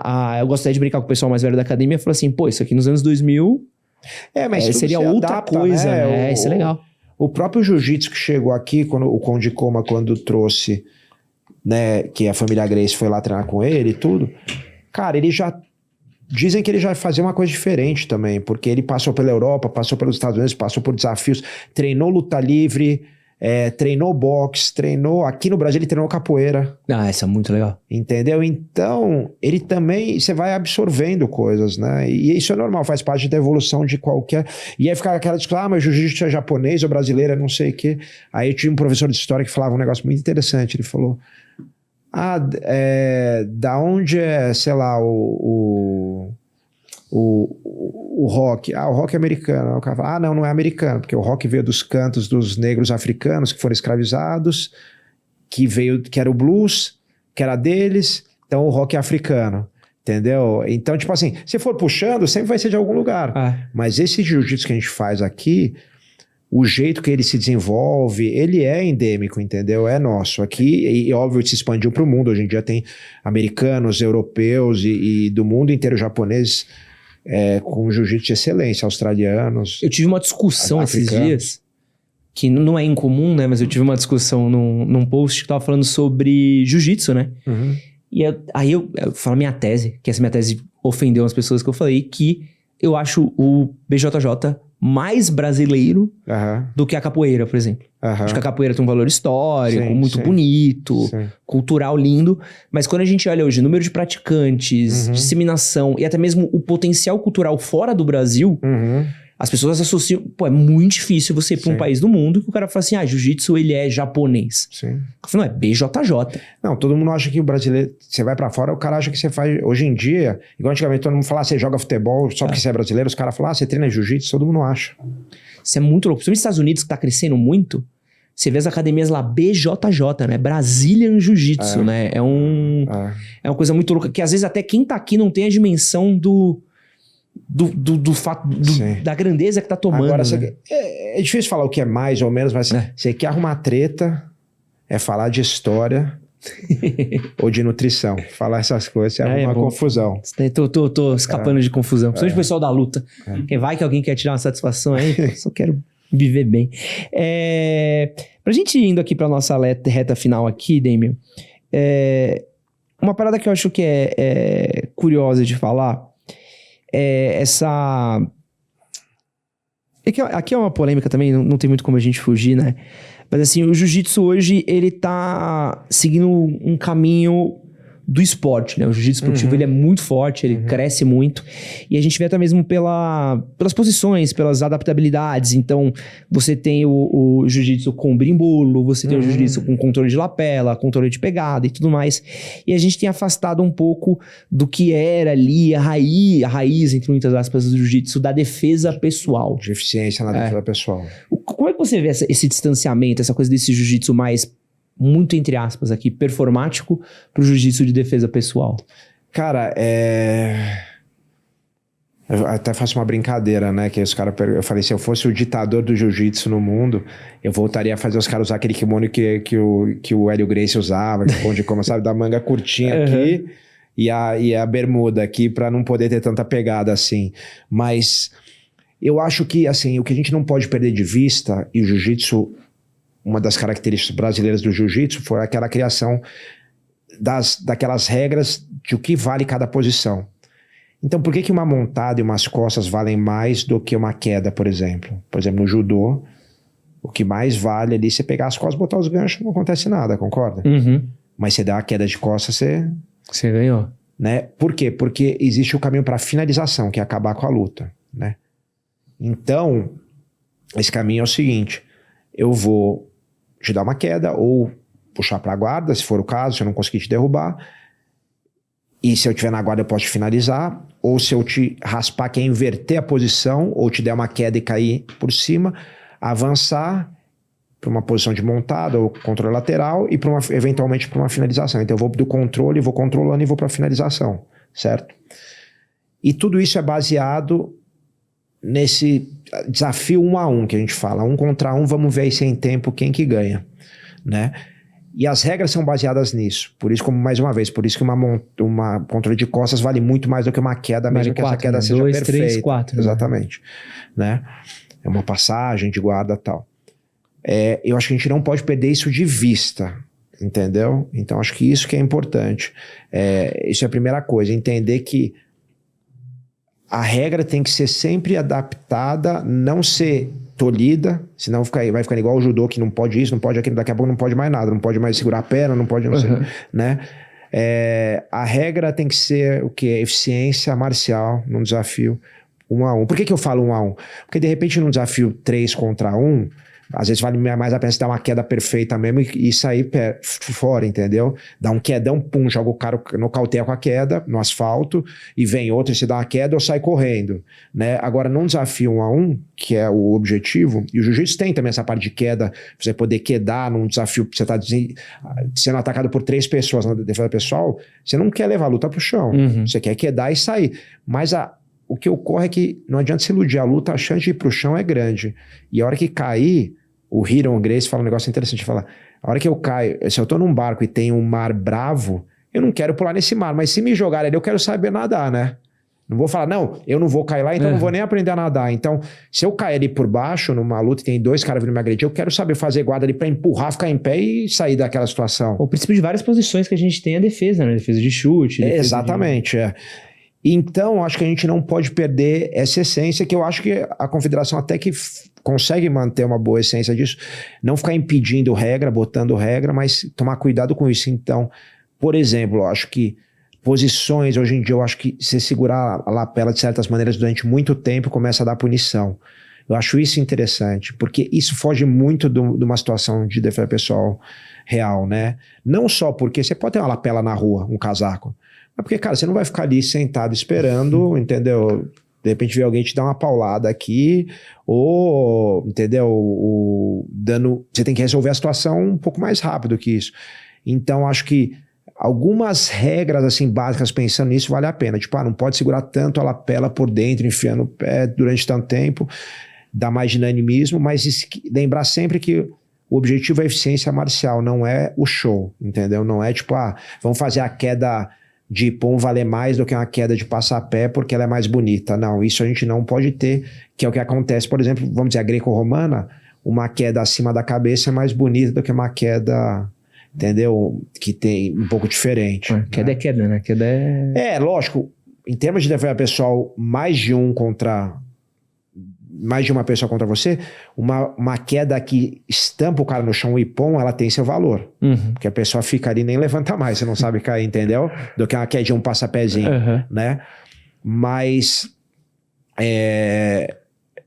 ela não necessariamente acaba com a luta. Né? E aí acho que até mesmo a questão de defesa pessoal, pelo menos nas academias que eu passo às vezes para visitar, você vê muito pouco fundamento também hoje em dia, né? Acho que é uma coisa isso é um problema. É uma coisa que até vejo professores, tipo assim, a gente abre turma de defesa pessoal, cola, sei lá, às vezes um povo, dá um mês, esvazia. Sabe qual é o problema que eu vejo, Edson? A galera separa a defesa pessoal do jiu-jitsu. Então escreve lá, aula de jiu-jitsu, aula de defesa pessoal. Só que você está ensinando a mesma coisa. Então, por exemplo, eu tenho um programa lá na academia. O meu programa, a primeira guarda que você aprende, a guarda segura, que a gente fala para não tomar soco, empurrar pé no peito e ficar em pé, levantar a técnica. E aí você aprende a defender soco da guarda. Isso é a primeira coisa. Porque não adianta eu te ensinar uma chave de braço se você não sabe defender um soco. Quer alguém na sua guarda, vou segurar seu braço para dar uma chave de braço, vem o cara e pum, te nocauteia. Então a primeira... E outra, defesa pessoal não é só em pé, que as pessoas acham muito que é só em pé, então tem defesa da guarda. Quando eu caio por 100 quilos por baixo, eu tenho que ter uma aula do Rickson muito legal, ele ensina como se posicionar para não tomar joelhada, não tomar soco, eu até uso no meu programa, entendeu? Quando o cara cai montado em você, cara, como é que você se posiciona para não ficar tomando soco ali, cola a cabeça, às vezes até abraça, que é uma coisa que a gente não faz muito no esportivo, né? Abraça as costas, vai repondo ou tenta capotar. Então... e aí dali você tira o fundamento, lógico, aí vai indo um pouco mais pro esportivo, mas no esportivo também você tem que ter repetição de fundamento. O Michael Jordan praticava bandeja até o fim da carreira dele. E a gente não faz isso, né? Aliás, várias academias não praticam golpes fundamentais ou posições fundamentais sempre.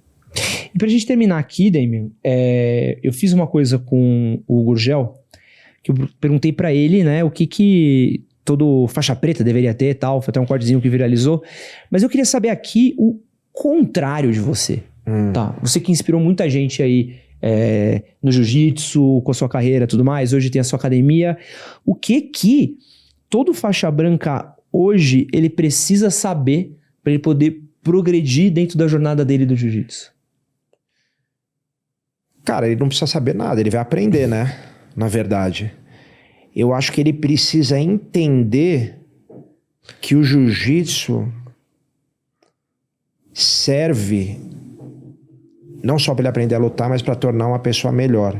Ele vai entrar na faixa branca de um jeito e vai sair na preta, que é um começo, também um outro começo, de uma forma diferente. E se ele não buscar isso, eu acho que não vale tanto quanto você só ser bom de luta, entendeu? As coisas geralmente estão interligadas. Geralmente quando você vai melhorando na luta, no jiu-jitsu, você vai melhorando como pessoa, geralmente. Mas você tem que ser consciente disso e querer buscar isso. O que eu quero dizer com isso? Por exemplo, uma pessoa que é muito um ego gigante, uma vaidade gigante, ela vai entrar ali como faixa branca e o jiu-jitsu, se ela se abrir para isso, vai ajudar ela a aprender a controlar essa vaidade usando a favor e usando o ego como tem que ser usado, né? De acreditar em você. Eu até tava postando um negócio desse esses dias, de acreditar em você e tal, mas não pra te impedir de evoluir, pra achar que você é o cara, entendeu? Não, o meu amigo Jaime, do Muito Mais Ação Jiu-Jitsu, postou uma coisa hoje, muito braba, assim, que era um comentário que ele recebeu de um cara falando assim, esse esporte é uma droga. Cheguei na academia pra treinar no meu primeiro treino, sou alto, forte, mas um magrelo me pegou e não me deixou fazer nada. E é muito louco, né? Você precisa assim, sentei para correr contra o Leclerc, né? Contra o Lewis Hamilton, e o Lewis Hamilton não me deixou ultrapassar ele. Exige uma certa... Eu sempre gosto de falar muito isso pra galera, que é um controle de ego gigantesco, porque às vezes não foi você que apanhou. É o check de ego. Aquele cara... vou treinar com o Damian. Cara, se eu apanhar... Óbvio que tem coisa que eu posso melhorar, coisa que eu posso resolver, tal, padrão. Assim, eu tô falando com um cara que treina há 30 anos de jiu-jitsu. Um cara que treina todo dia, que controla a alimentação, controla...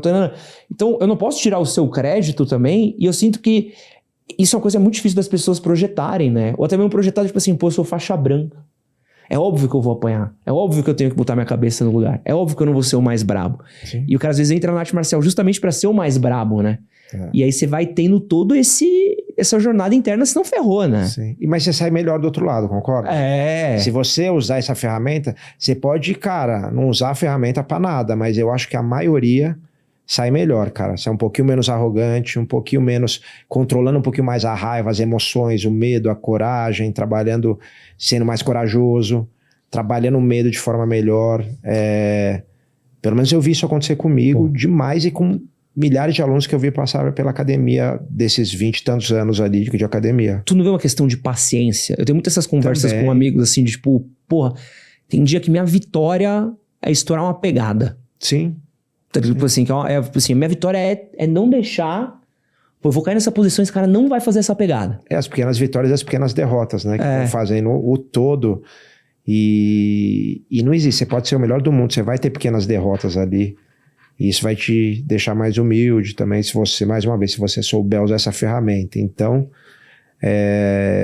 eu acho que o jiu-jitsu é muito legal por isso, né? Ele é uma ferramenta de evolução pessoal. E quando você evolui, você melhora tudo em volta de você também, concorda? Porque se você aprende a controlar a raiva, você vai ser menos agressivo com uma pessoa que não tem nada a ver com jiu-jitsu, que você tá tendo se relacionando ali de alguma maneira. Às vezes tá te prestando serviço ou vice-versa, entendeu? Então,